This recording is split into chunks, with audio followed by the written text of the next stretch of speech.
সেই বন্ধুসকল আমি আগবাঢ়িছোঁ শিৱসাগৰবাসী ওচৰলৈ বুলি তাৰ কাৰণে আমি আজি বহিছোঁ আমাৰ চতুৰ্থটো দিন আজি আৰু মোৰ লগত আছে এয়া পূজা বা ৰঞ্জনা দীপিমণি আৰু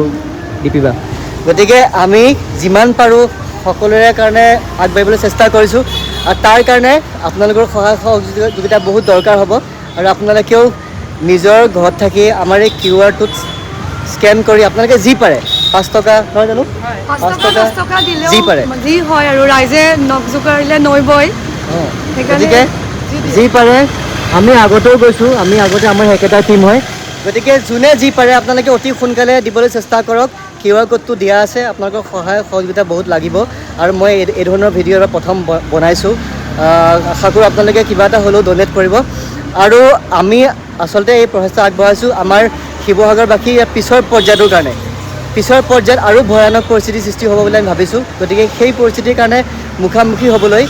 আমি এতিয়াৰ পৰাই যা যোগাৰ চলাই অলপ পিছৰ ফালে আমি যোৱাৰ এটা সিদ্ধান্ত লৈছোঁ গতিকে প্লিজ আপোনালোকে যোনে যিমান পাৰে 1 টকা 2 টকা 5 টকা 100 টকা যি পাৰে আপোনালোকে অতি সোনকালে ইয়াতে আমাক ছাপোৰ্ট কৰক উৎসাহিত কৰি আগবঢ়াই দিয়ক সহায় কৰক আপোনালোকৰ সহযোগিতা অবিহনে আমি কৰিব নোৱাৰিম গতিকে আপোনালোকৰ সহায় সহযোগিতা লাগিব আগতে যেনেকৈ সহায় সহযোগিতা কৰিছিল এইবাৰো তেনেকৈ লাগিব যি পাৰে তো সহায় কৰক প্লিজ যিমান পাৰে